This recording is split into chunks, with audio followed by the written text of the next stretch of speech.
ಕದನ ಮುಖದಲ್ಲಿ ಕೋಟಿಗಿಲ್ಲದೆ ಬೆದರದೊದಗಿದ ನರಗೆ ಕಾರುಣ್ಯದನಿ ಕಾಮ ವಿರೋಧಿ ಕೊಟ್ಟನು ಪಾಶುಪದ ಶರವ. ಕದನ ಮುಖದಲ್ಲಿ ಕೋಡಿಯಿಲ್ಲದೆ ಬೆದರದೊದಗಿದ ನರಗೆ ಕಾರುಣ್ಯದಲ್ಲಿ ಕಾಮ ವಿರೋಧಿ ಕೊಟ್ಟನು ಪಾಶುಪದ ಶರವ.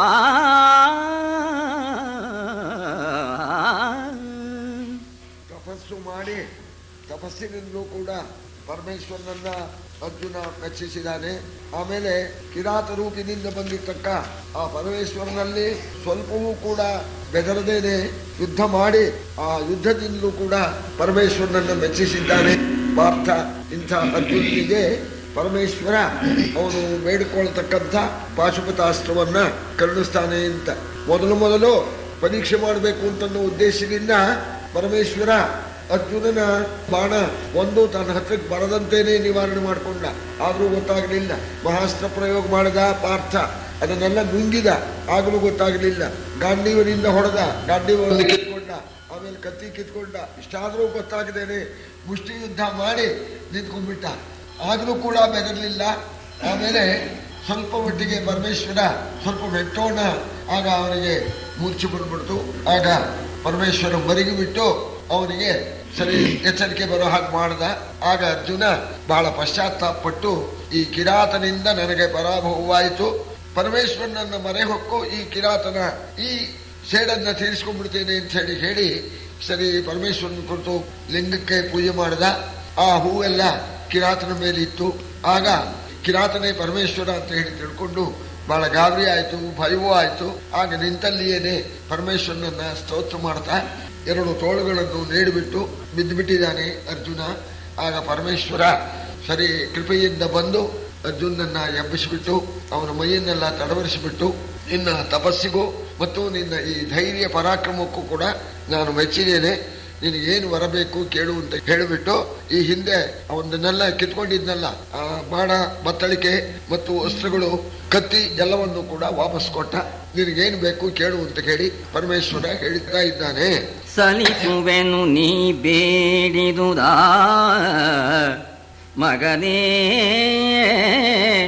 ಸಲಿಸುವೆನು ನೀ ಬೇಡಿದುದಾ ನಿಷ್ಕಲಿತ ವಂಜದಿರು ಇನ್ನು ಸಾಕೆನೆ ಸುಲಭ ನೀ ಭಕ್ತರಿಗೆ ದೇವಾ, ಸುಲಭ ನೀ ಭಕ್ತರಿಗೆ ಭಯವಿನ್ನೇಕೆ ನಮಗೆನುದ. ಸಲಿಸು ಪಾಶುಪತಾಸ್ತ್ರವನು ವೆಗ್ಗಳದ ಬೊಮ್ಮ ಶಿರೋಸ್ತ್ರವನು ಕೈಗೊಳಿಸುವುದು ಕೃಪೆಯುಳ್ಳೊಡೆ. ಸಲಿಸು ಪಾಶುಪತಾಸ್ತ್ರವನು ವೆಗ್ಗಳದ ಬೊಮ್ಮ ಶಿರೋಸ್ತ್ರವನು ಕೈಗೊಳಿಸುವುದು ಕೃಪೆಯುಳ್ಳೊಡೆ ಎಂದನು ನಗುತ ಕಲಿಪಾರ್ಥ. ನಿನಗೇನು ಬೇಕು ಕೇಳು, ನೀನು ಕೇಳಿದ್ದನ್ನು ಸಲ್ಲಿಸ್ತೇನೆ ಅಂತಂದ. ಕೇಳೋಕು ಬೇಕು ಛಾತಿ. ಅರ್ಜುನ ಅಂತ ಛಾತಿವಂತ. ಏನು ಬೇಕು ಕೇಳು, ಅಂಜಬೇಡ ಅಂದಾಗ ನೀನು ನನ್ನ ಮೇಲೆ ಯಾವಾಗ್ಯ ಪ್ರೀತಿ ಇಟ್ಬಿಟ್ಟು ಭರವಸೆ ಕೊಟ್ಟಿಯೋ ನನಗೇನು ಭಯ ಇಲ್ಲ. ಕೊಡು ಪಾಶುಪತವನ್ನ, ಕೊಡು ಬ್ರಹ್ಮಶಿರೋಸ್ತ್ರವನ್ನ ಅಂದ. ಎರಡು ಕೇಳಿಬಿಟ್ಟ ಇವನು, ಸಾಮಾನ್ಯನಲ್ಲ. ಆ ಕೇಳಿರೋ ಆ ಛಾತಿ ನೋಡಿ ಪರಮೇಶ್ವರನಿಗೆ ಸಂತೋಷವಾಗಿಬಿಡ್ತು. ನೋಡು ಕೇಳೋದ್ರಲ್ಲೂ ಇದೆ ಅಂತ. ಸವಡಿ ನುಡಿಯುಂಟೆ ಚತುರ್ದಶ ಭುವನದಾಹವದಕ್ಷವು ಈ ಬಾಣವನು ಕೊಟ್ಟೆದು ಮಗನೇ ಬೊಮ್ಮ ಶಿರೋ ಮಹಾಶರವ. ದಿವಿಜದನುಜ ಭುಜಂಗಮಾದಿಗಳವಗಡಿಸಲು ಉರೆ ಕೆಚ್ಚುವುದು ಸಂಭವಿಸಿದಾಹುತಿಯೆಂದು ಶರವುದ್ದಂಡ ಬಲವೆಲ್ಲ. ಅರ್ಜುನ, ನೀನು ಕೇಳಿರ್ತಕ್ಕಂಥ ಅಸ್ತ್ರ ಸಾಮಾನ್ಯವಾಗಿರ್ತಕ್ಕಂಥದ್ದಲ್ಲ. ಸ್ವರ್ಗ ಮರ್ತ್ಯ ಪಾತಾಳ ಮೂರು ಲೋಕದವರು ಬಂದು ಎದುರಿಸಿನೂ ಕೂಡ ಹೆಚ್ಚಿಬಿಟ್ಟು ಅವರನ್ನ ನಾಶ ಮಾಡುತ್ತೆ. ಒಂದೊಂದು ಅಸ್ತ್ರಕ್ಕೆ ಆ ಶಕ್ತಿ ಇದೆ. ಪಾಶುಪದಾಸ್ತ್ರಕ್ಕೂ ಆ ಶಕ್ತಿ ಇದೆ, ಬ್ರಹ್ಮಶಿರೋಸ್ತ್ರಕ್ಕೂ ಆ ಶಕ್ತಿ ಇದೆ. ಒಂದೇ ಸಾಕಾಗಿತ್ತು, ಆದ್ರೂ ಎರಡು ಕೇಳಿದೀಯ, ಎರಡನ್ನೂ ಕೂಡ ಕೊಡ್ತೇನೆ. ಸಾಮಾನ್ಯವಾಗಿರ್ತಕ್ಕಂಥದ್ದಲ್ಲ, ಸರಿಯಾಗಿರ್ತಕ್ಕಂಥ ಲಕ್ಷ್ಯ ನೋಡಿ ಇದನ್ನ ಹೊಡಿಬೇಕು. ಗುಬ್ಬಿ ಮೇಲೆ ಬ್ರಹ್ಮಾಸ್ತ್ರ ಹೊಡೆದ ಅಂತ ಆಗಬಾರದು. ಹಾಗೆ ಹೊಡೆದು ಬಿಟ್ರೆ ಲೋಕಕ್ಕೇನೆ ತೊಂದರೆ ಉಂಟಾಗತ್ತೆ. ಇದು ಮಂತ್ರಾತ್ಮಕವಾದ್ದರಿಂದ ಆ ಅಸ್ತ್ರವನ್ನ ಕೊಡಬೇಕಾದ್ರೆ ಶುದ್ಧನಾಗಿ ಬರಬೇಕು. ಶುದ್ಧನಾಗಿರ್ತಕ್ಕವನಿಗೆ ಉಪದೇಶ ಕೊಡಬೇಕು. ಸರಿ, ಆಗ ಅರ್ಜುನಿಗೆ ಸರೋವರಕ್ಕೆ ಹೋಗಿ ಸ್ನಾನ ಮಾಡಿಕೊಂಡು ಆಚಮನ ಮಾಡ್ಕೊಂಡು ಬಾ ಅಂತ ಪರಮೇಶ್ವರ ಹೇಳ್ತಾನೆ. ಸರಸಿಯಲಿ ಮಿಂದು ಆಚಮನ ವಿಸ್ತರಣೆಯಲ್ಲವ ಮಾಡಿ ಶೂಲಿಯ ಚರಣದಲ್ಲಿ ಮೈಕ್ಕಿನಿಂದನು ಭಾವಶುದ್ಧಿಯಲಿ ಸರಳ ಸಾಂಗೋಪಾಂಗ ಮಂತ್ರೋಚ್ಚರಣ ಸಂಹೃತಿ ಮೋಕ್ಷವನ್ನು ವಿಸ್ತರಿಸುತ್ತ ರಹಸ್ಯದಲ್ಲಿ ಕೊಟ್ಟನು ಪಾಶುಪದ ಶರವ. ಸರೋವರದಲ್ಲಿ ಹೋಗಿ ಸ್ನಾನ ಮಾಡಿ ಶುದ್ಧಾಚಮನ ಮಾಡಿಕೊಂಡು ಬಂದ. ಸಮಿತ್ಪಾಣಿ ಅಂತ ಹೇಳಿದ್ದಾರೆ. ಸಮಿತನ್ನ ಕೈಯಲ್ಲಿ ಹಿಡ್ಕೊಂಡು ಬಂದು ಗುರುಗಳಿಗೆ ನಮಸ್ಕಾರ ಮಾಡಿ ನನಗೆ ಉಪದೇಶ ಕೊಡಬೇಕು ಅಂತ ಕೇಳಬೇಕು. ಆ ಪ್ರಕಾರವಾಗಿ ಪ್ರಭೋ ಅಧೀಶ್ವ ಅಂತ ಕೇಳ್ಕೊಂಡ, ನನಗೆ ಉಪದೇಶ ಆಗಬೇಕು ಅಂತ ಕೇಳ್ಕೊಂಡ. ಆಗ ಪರಮೇಶ್ವರ ಅವನಿಗೆ ಕಿವಿಯಲ್ಲಿ ಆ ಮಂತ್ರವನ್ನ ಉಪದೇಶ ಕೊಡ್ತಾ ಇದ್ದಾನೆ.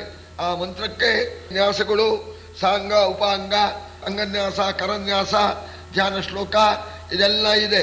ಆಮೇಲೆ ಸ್ಮರಣ ಸಂಸ್ಕೃತಿ ಮೋಕ್ಷ ಅಂತ ಈ ಮೂರು ಇರಬೇಕು. ಮಂತ್ರೋಪದೇಶವನ್ನ ಪಡೆದಿರ್ತಕ್ಕವನು ಆ ಮಂತ್ರವನ್ನ ಜ್ಞಾಪಕದಲ್ಲಿ ಇಟ್ಕೊಂಡಿರ್ಬೇಕು, ಮರಿಬಾರದು. ಅಂಥ ಶಕ್ತಿ ಇದ್ದವನಿಗೆ ಕೊರಬೇಕು. ಅರ್ಜುನ, ನಿನಗೆ ಆ ಧಾರಣ ಶಕ್ತಿನೂ ಇದೆ, ಹಾಗೇನೆ ಪ್ರಯೋಗ ಮಾಡತಕ್ಕಂಥ ಶಕ್ತಿನೂ ಇದೆ.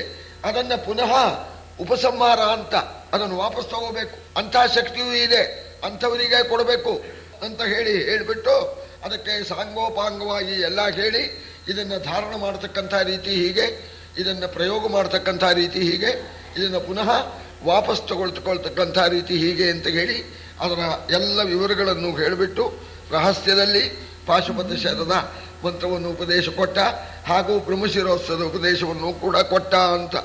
ಉಪಸಂಹಾರ ಬರದೇ ಇದ್ದಿದ್ದಕ್ಕೆ ಒಂದು ಇದನ್ನು ಹೇಳ್ತಾರೆ. ಹಳ್ಳಿಲಿ ಒಬ್ರು ನೇಟಿವ್ ವೈದ್ಯರಿದ್ರು, ಅಜೀರ್ತಿಯಾಗಿದೆ ಅಂತ ಯಾರೋ ಹೋಗಿ ಕೇಳಿದ್ರು. ಆ ಪೂರ್ವಕಾಲದ ಒಂದು ಮಾತ್ರೆ ಇತ್ತು, ಸ್ಟೇಜ್ ಕೊಟ್ಬಿಟ್ರು ಬೇದಿಗೆ. ಏನ್ ಪ್ರಾರಂಭ ಆಗೋಗ್ಬಿಟ್ಟಿದೆ, ನಿಲ್ಲೋದೇ ಇಲ್ಲ. ಆಮೇಲೆ ಹೋದ್ರು, ಸ್ವಾಮಿ ಹೀಗಾಗೋಗಿದೆಯಲ್ಲ, ನಮ್ಮ ಹತ್ರ ನಿಲ್ಸೋಕೆ ಔಷಧಿ ಇಲ್ಲ, ಆ ಬೇದಿ ಆಗೋಕಿತ್ತು, ಕೊಟ್ಬಿಟ್ಟಿದ್ದೀನಿ ಅಂದ್ಬಿಟ್ರು. ಈಗ ಹಂಗಾಗ್ಬಿಟ್ರೆ ಅದಕ್ಕೆ ಮೋಕ್ಷ ಸಮೃದ್ಧಿ ಅಂತ, ಸಮೃದ್ಧಿಯಿಂದ ಉಪಸಮೃದ್ಧಿ ಇಂಥ ಈ ಮಂತ್ರವನ್ನ ಉಪದೇಶ ಕೊಟ್ಟಾಗ ದೇವತೆಗಳೆಲ್ಲ ನೋಡ್ತಾ ಇದ್ದಾರಂತೆ. ಆ ಪಾಶುಪತಾಸ್ತ್ರದ ಮಂತ್ರ ಉಪದೇಶ ಕೊಟ್ಟಾಗ ಆ ಪಾಶುಪತಾಸ್ತ್ರ ಮೂರ್ತಿಮತ್ತಾಗಿ ಬಂತಂತೆ. ಎಲ್ಲ ದೇವತೆಗಳು ನೋಡ್ತಾ ಇದ್ದಾರೆ. ಸರಿ, ಪರಮೇಶ್ವರನ ಹತ್ರಕ್ಕೆ ಬಂದಿದೆ, ಅರ್ಜುನನ ಹತ್ರಕ್ಕೆ ಹೋಗುವಂತ ಪರಮೇಶ್ವರ ಹೇಳಿದಾನೆ. ಅದು ಅರ್ಜುನನ ಮುಖವನ್ನ ಪ್ರವೇಶ ಮಾಡ್ತಂತೆ. ಇದನ್ನೆಲ್ಲರೂ ಕೂಡ ನೋಡ್ತಾ ಇದ್ದಾರೆ. ಜಗವುಘೇ ಎಂದುದು ಜಗವುಘೇ ಎಂದುದು ಜಯಧ್ವನಿ ಗಗನನಲ್ಲಿ ಕಾಡಿಸಿತು. ಹೂವಿನ ಮುಗುಳ ಸರಿ ಬಳೆ ಸುರಿದುದು ಈಶ್ವರನಂಘ್ರಿ ಕಮಲದಲ್ಲಿ. ಧಗೆಯ ತಳಿ ಮುರಿದುದು ಮನೋರಥದಗುಳು ತುಂಬಿತು. ನರನ ಮನ ಬುದ್ಧಿಗಳು ನೆರೆಸಿಲು ಕಿತ್ತು ಹರುಷೋತ್ಸವದ ದಾಳಿಯಲಿ. ಆಗ ಪ್ರಪಂಚ ಎಲ್ಲ ಪರಮೇಶ್ವರನನ್ನ ಬಲೆ ಬೆಲೆ ಅಂತ ಕೊಂಡಾಡ್ತಾ ಇದ್ದಾರೆ. ಆಕಾಶದಲ್ಲಿ ಜಯಕಾರವನ್ನ ದೇವತೆಗಳು ಮಾಡ್ತಾ ಇದ್ದಾರೆ. ಈಶ್ವರನ ಪಾದಕಮಲದ ಮೇಲೆ ಹೂವಿನ ಮಳೆಯನ್ನ ಸುರಿಸಿದ್ದಾರೆ. ಅರ್ಜುನಿಗೆ ಅದುವರೆಗೆ ಅಪಮಾನ ಎಂಬತಕ್ಕಂಥ ಆ ಧಗೆ ಇತ್ತಲ್ಲ, ಧಗೆಯ ತಳಿ ಮುರಿದುದು ಮನೋರಥದ ಅಗಳು ತುಂಬಿತು. ಅವನ ಮನೋರಥದ ಆ ಕಾಲುವೆ ಇದೆಯಲ್ಲ, ಅದು ತುಂಬಿಡ್ತು ಅಂತ, ಅವನ ಇಷ್ಟಾರ್ಥ ನೆರವೇರಿತು ಅಂತ ಅನ್ನೋದಕ್ಕೋಸ್ಕರ ಹೀಗೆ ಹೇಳ್ತಾ ಇದ್ದಾರೆ. ಅರ್ಜುನಿಗೆ ಬಹಳ ಸಂತೋಷವಾಯಿತು ಆ ಪರಮೇಶ್ವರ ಅನುಗ್ರಹ ಮಾಡಿದ್ರಿಂದ. ಹರನ ಕೋಮಲ ಪಾಣಿ ಕಮಲ ಸ್ಪರುಷ ಪೀಯೂಷದಲ್ಲಿ ಮುಳುಗಿದ ನರನತನು ನಿರ್ಮೋಕ ಮುಕ್ತ ಭುಜಂಗನಂದದಲ್ಲಿ ಹರನ ಕೋಮಲ ಪಾಣಿ ಕಮಲ ಸ್ಪರುಶ ಪೀಯೂಷದಲ್ಲಿ ಮುಳುಗಿದ ನರನತನು ನಿರ್ಮೋಕ ಮುಕ್ತ ಭುಜಂಗನಂದದಲ್ಲಿ ಕಿರಣಲಹರಿಯ ಲಳಿಯ ದಿವ್ಯೋತ್ಕರದ ಚಪಲ ಛವಿಯ ಚಾರು ಸ್ಫುರಣದಲ್ಲಿ ಬೋಳೈಸಿದುದು ಸುರನರರ ಕಣ್ಮನವ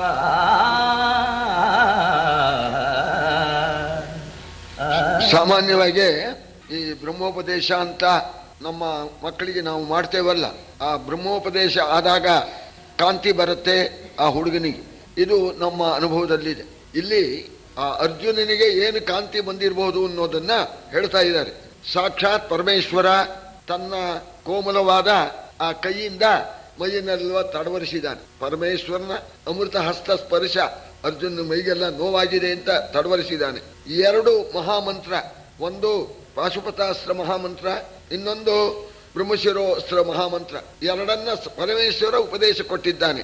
ಅದನ್ನ ಮಹಾ ತಪಸ್ವಿಯಾಗಿರ್ತಕ್ಕಂತಹ ಅರ್ಜುನ ಅದನ್ನು ಸ್ವೀಕರಿಸಿದ್ದಾನೆ. ನೋಡ್ತಾ ಇದ್ದಾರೆ ಜನ, ಸೂರರ ನರರ, ಅಲ್ಲಿರ್ತಕ್ಕಂತಹ ದೇವತೆಗಳು, ಅಲ್ಲಿರ್ತಕ್ಕಂತಹ ಋಷಿಗಳು ಅರ್ಜುನನ್ನ ನೋಡ್ತಾ ಇದ್ದಾರೆ.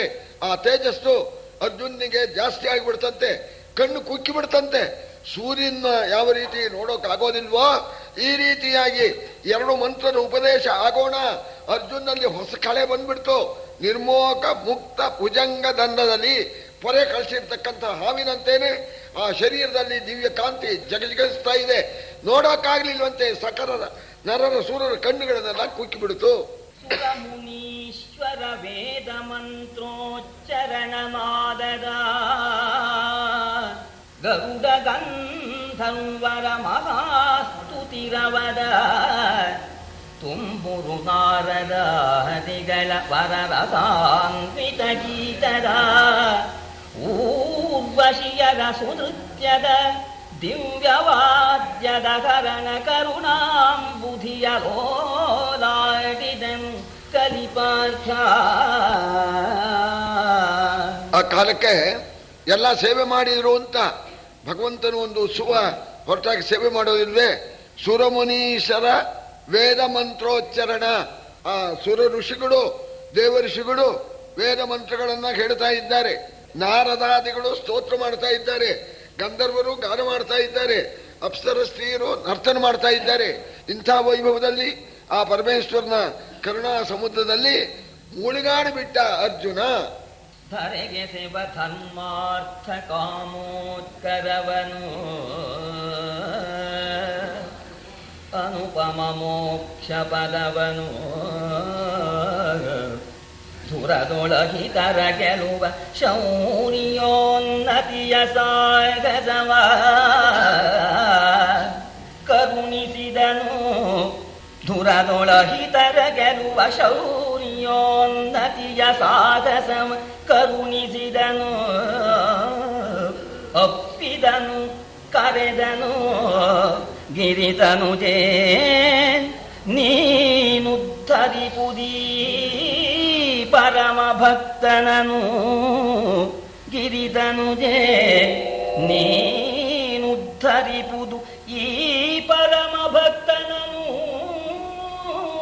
ಎನಲು ಕರುಣದೊಳೀಕ್ಷಿಸಿದಳಗನೆ. ಅರ್ಜುನ, ಇದು ನೀನಾಗಿ ಕೇಳಿದ್ದಕ್ಕೆ ನಾನು ಕೊಟ್ಟದ್ದಾಗಾಯ್ತು. ನಿನ್ನ ತಪಸ್ಸಿಗೂ ನಿನ್ನ ಧೈರ್ಯಕ್ಕೂ ಮೆಚ್ಚಿ ನಾನೇ ಕೊಡ್ತೇನೆ. ಈ ಲೋಕಕ್ಕೆ ಬೇಕಾಗಿರ್ತಕ್ಕಂಥ ಈ ಇಹ ಸಂಸಾರಕ್ಕೆ ಸಕಲ ಸೌಖ್ಯವು ಉಂಟು ಮಾಡತಕ್ಕಂಥ ಈ ಧರ್ಮ ಅರ್ಥ ಕಾಮ ಎಂಬ ಮೂರು ಪುರುಷಾರ್ಥಗಳನ್ನ ನಿನಗೆ ಕಲಿಸಿದ್ದೇನೆ. ಕೊನೆಯಲ್ಲಿ ನನ್ನ ಲೋಕ ಮೋಕ್ಷ, ಆ ಮೋಕ್ಷವನ್ನು ಕೂಡ ಕೊಟ್ಟಿದ್ದೇನೆ ಅಂತಂದ. ಆಮೇಲೆ ಇಷ್ಟು ಮಾಡಿದ್ದಲ್ದೇನೆ ಪಾರ್ವತಿಯನ್ನ ಕರೆದು ಬಿಟ್ಟು, ಪಾರ್ವತಿ ನೋಡು, ಭಕ್ತ ಬಂದಿದ್ದಾನೆ, ಸಾಮಾನ್ಯ ಭಕ್ತನಲ್ಲ, ವರವನ್ನು ಕರುಣಿಸು, ಉದ್ಧಾರ ಮಾಡು ಅಂತ ಹೇಳಿ ಆ ಗೌರಿಗೆ ಶಿಫಾರಸು ಮಾಡಿದ್ದಂತೆ. ಇದಕ್ಕೊಂದು ಇದನ್ನು ಹೇಳ್ತಾರೆ, ದಾತ ನದಾಪಯತಿ ದಾಪಯಿತ ನದತ್ತೆ. ದಾನ ಕೊಡೋರು ಅಂತ ಕೆಲವರು ಇರ್ತಾರೆ. ಯಾವುದ ಉತ್ಸವ ಆಗಲಿ ಯಾವುದೇ ಬರಲಿ ಚಂದ ಕೊಡೋರು ಕೊಟ್ಬಿಡ್ತಾರೆ.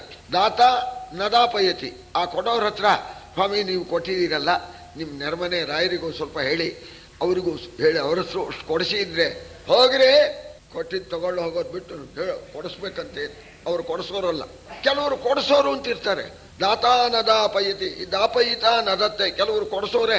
ಆ ಉತ್ಸವ ಮಾಡ್ತೀರಾ ಬರ್ರಿ, ರಾಯರಿಗೆ ಹೇಳಿ ಕೊಡಿಸ್ತೀನಿ. ಇವ್ರು ಕೊಡಿಸೋರು, ಇವರೇನು ಕೊಡೋದಿಲ್ಲ. ದಾಪಯಿತ ನದತ್ತೆ. ಯೋಧಾನ ದಾಪನ ಪರೋ ಮಧುರನ್ ನವಕ್ತಿ. ಈ ಕೊಡೋನಲ್ಲಿ ಕೊಡಿಸೋರಲ್ಲಿ ಒಳ್ಳೆ ಮಾತಿಲ್ಲ. ಇದು ಒಂದು ಶತ್ರುತ್ವ ಇದ್ದಾಗೇನೆ. ಈ ದಾತರು ಅಂತ ಅಂದ್ಕೊಂಡೇನೆ ಒಳ್ಳೆ ಮಾತಾಡಿ ಕೊಡೋದಿಲ್ಲೇ ಇಲ್ಲ. ಕೊಡೋದು ಕೊಟ್ಟಾಯ್ತಪ್ಪ, ಯಾಕ್ರಿ ಒಳ್ಳೆ ಮಾತಾಡ್ಬಾರು, ಹೋಗಪ್ಪ ಸಾಕಡೋ ನಿಮ್ ಕಾಟ ಅಂತಾನೆ ವಿನ ಬಂದಿಲ್ಲ ಒಳ್ಳೇದಾಯ್ತಪ್ಪ ಅಂತ ಅನ್ನೋದಿಲ್ಲ. ಅದು ಬರೋದಿಲ್ಲ, ಅದು ಸ್ವಭಾವ. ಈ ಕೊಡೋನಾಗಲಿ ಕೊಡಿಸೋನಾಗಲಿ ಒಳ್ಳೆ ಮಾತಾಡೋಲ್ಲ. ಆದರೆ ಸತ್ಪುರುಷರಲ್ಲಿ ಈ ಮೂರೂ ಇರುತ್ತಂತೆ. ತದ್ದಾನ ದಾಪನ ಮನೋಹರ ಭಾಷಣಾನಿ ಶ್ರೀಣ್ಯಪ್ಯಮೂನಿ ಖಲು ಸತ್ಪುರುಷೇ ವಸಂತಿ. ಕೊಡೋದು, ಕೊಡಿಸೋದು ಮತ್ತು ಒಳ್ಳೆ ಮಾತಾಡೋದು ಮೂರು ಸತ್ಪುರುಷರಲ್ಲಿ ಇದೆ ಅಂತ ಹೇಳ್ತಾರೆ. ಪರಮೇಶ್ವರ ಅರ್ಜುನ ಕೇಳಿದ್ ಕೊಟ್ಟ, ತಪಸ್ಸು ಮಾಡಿ ಕೇಳಿದ್ ಕೊಟ್ಟ, ತಾನಾಗಿ ಕೊಟ್ಟ. ಧರ್ಮಾರ್ಥ ಕಾಮ ಮೋಕ್ಷ 4 ಪುರುಷಾರ್ಥಗಳನ್ನು ಒಳ್ಳೆ ಮಾತು ಆಡ್ದ. ಗೌರಿ ಕರೆದು ಶಿಫಾರಸು ಮಾಡ್ದ, ಕೊಡು ಭಕ್ತರಿಗೆ ಸಮಾನಿನಲ್ಲ ಅಂತ. ಜಗನ್ಮಾತೆ ಗಿರಿಜೆ ಜಗನ್ಮಾತೆ ರಕ್ಷಿಸೋ ಪರಮ ಕರುಣಾಮೂರ್ತಿ. ಜಗದೊಳು ಸಿರಿ ಸರಸ್ವತಿ ಚಂಡಿ ದುರ್ಗಿಯರೆಂಬ ನಾಮದಲ್ಲಿ. ಜಗದೊಳು ಸಿರಿ ಸರಸ್ವತಿ ಚಂಡಿ ದುರ್ಗಿಯರೆಂಬ ನಾಮದಲ್ಲಿ ಚರಿಸುತ್ತಿಗ ನಿನ್ನೇಕ ಮೂರ್ತಿಯ ಪರಿಯನ್ ಅರಿವವರಾರ. ಗಿರಿಜೇ ಗಿರಿಜೇ ತ್ರಿಜಗನ್ಮಾತೆ ರಕ್ಷಿಸೋ ಎನ್ನುತ್ತ ತಚ್ಚರಣಯುಗಳ ಕೆರಗಿ ಪುಳಕಿತನಾದನ ಪಾರ್ಥ. ಆಗ ದೇವಿಯನ್ನು ಕೂಡ ಸ್ತೋತ್ರ ಮಾಡ್ತಾನೆ ಪಾರ್ಥ. ಗಿರಿಜೆ, 3 ಲೋಕದ ತಾಯಿ ನೀನು, ನನ್ನನ್ನು ಕಾಪಾಡು, ಕರುಣಾಮೂರ್ತಿ ನೀನು. ಪ್ರಪಂಚದಲ್ಲಿ ವ್ಯಾಪಿಸಿರ್ತಕ್ಕಂಥ ನಿನ್ನ ಒಂದೊಂದು ಮೂರ್ತಿಯ ಮಹಿಮೆಯನ್ನ ಹೇಳೋದಕ್ಕೆ ಯಾರಿಂದೂ ಸಾಧ್ಯವಿಲ್ಲ. ಲಕ್ಷ್ಮೀಂದ್ರೂ ನೀನೆ, ಪಾರ್ವತೀಂದ್ರೂ ನೀನೆ, ಸರಸ್ವತೀಂದ್ರೂ ನೀನೆ, ದುರ್ಗಾ ಅಂದ್ರೂ ನೀನೆ, ಕಾಳಿ ಇಂದ್ರೂ ನೀನೆ. ಹೀಗೆ ಒಂದೊಂದು ಮೂರ್ತಿಯ ಆ ಮಹಿಮೆಯನ್ನು ಕೂಡ ಹೇಳೋದಕ್ಕೆ ಸಾಧ್ಯವಿಲ್ಲ. ಅಂಥ ದೇವಿ ನೀನು, ಅಕ್ಕೋ ನಿನ್ನ ಪಾದಕಮಲಗಳಿಗೆ ನಮಸ್ಕಾರ ಮಾಡ್ತೇನೆ, ನನ್ನನ್ನು ಉದ್ಧಾರ ಮಾಡು ಅಂತ ಹೇಳಿ ನಮಸ್ಕಾರ ಮಾಡದ ರೋಮಾಂಚ ಉಂಟಾಗಿಬಿಡ್ತು ಅಂತ. ಕೃತ ಕ್ಷೀರ ದ್ರಾಕ್ಷ ಮಧುರಿಮ ಕೈರಪಿ ಪದೈಹಿ. ಸಾಮಾನ್ಯವಾಗಿ ಈ ಸಿಹಿ ಪದಾರ್ಥ ಅಂತ ನಾವು ಅಂತೇವೆ, ಅದನ್ನ ಬಾಯಲ್ಲಿ ಹೇಳೋಕ್ಕಾಗಲ್ಲ. ಕೃತ ಕ್ಷೀರ ದ್ರಾಕ್ಷ ಮಧುರಿಮ ಕೈರಪಿ ಪದೈಹಿ. ಪದಗಳಿಂದ ಅದನ್ನ ಹೇಳೋಕ್ ಸಾಧ್ಯವಿಲ್ಲ. ತುಪ್ಪದಲ್ಲಿ ಒಂದು ರುಚಿ ಇದೆ, ಕ್ಷೀರದಲ್ಲಿ ಒಂದು ರುಚಿ ಇದೆ, ದ್ರಾಕ್ಷೆಯಲ್ಲಿ ಒಂದು ರುಚಿ ಇದೆ, ಮಧು ಜೇನುತುಪ್ಪದಲ್ಲಿ ಒಂದು ರುಚಿ ಇದೆ. ಪದಗಳಿಂದ ಇದನ್ನು ವಿಶ್ಲೇಷಣೆ ಮಾಡಿ ತುಪ್ಪದ ರುಚಿ ಇಂಥದ್ದು, ಹಾಲಿನ ರುಚಿ ಇಂಥದ್ದು, ಮೊಸರಿನ ರುಚಿ ಇಂಥದ್ದು ಅಂತ ವಿಶ್ಲೇಷಣೆ ಪದದಿಂದ ಮಾಡೋಕ್ಕಾಗಲ್ಲ. ಆದರೆ ನಾಲಿಗೆ ರಸನಾ ಮಾತ್ರ ವಿಷಯ, ನಾಲಿಗೆಗೆ ಮಾತ್ರ ಅದು ಗೊತ್ತಾಗತ್ತೆ. ಓ ಇದು ತುಪ್ಪದ್ದು ಕಂಡ್ರಿ ರುಚಿ, ಇದು ತುಪ್ಪ ಅಂತಾನೆ ಆ ನಾಲಿಗೆ ಗೊತ್ತಾಗತ್ತೆ. ಹಾಗೆ ತಥಾತೆ ಸೌಂದರ್ಯಂ ಪರಮಶಿವ ದೃಗ್ಮಾತ್ರ ವಿಷಯಂ. ಅಮ್ಮ ಜಗದಂಬ ತಾಯಿ ಗೌರಿ, ನಿನ್ನ ಸೌಂದರ್ಯ ಹೇಗಿದೆ ಅಂತನ್ನೋದನ್ನ ಪದಗಳಿಂದ ವಿಶ್ಲೇಷಣೆ ಮಾಡಿ ಹೇಳೋದಕ್ಕೆ ಸಾಧ್ಯವಿಲ್ಲ. ಪರಮಶಿವ ದೃಗ್ಮಾತ್ರ ವಿಷಯಂ ಅಂತ ಪರಮಶಿವನಿಗೆ ಗೊತ್ತು ನಿನ್ನ ಸೌಂದರ್ಯ ಹೇಗಿದೆಯೋ ಅಂತ. ಅಮ್ಮ ದೇವಿ, ನಿನ್ನ ಮಹಿಮೆಗಳನ್ನ ವೇದಗಳಿಂದ ಕೂಡ ಹೇಳೋದಕ್ಕೆ ಸಾಧ್ಯವಿಲ್ಲ. ಇಂಥ ಗೌರಿ ನನ್ನನ್ನು ಉದ್ಧಾರ ಮಾಡು ಅಂತ ಹೇಳಿ ಪಾರ್ಥ ನಮಸ್ಕಾರ ಮಾಡೋಣ. ಆಗ ಗೌರಿ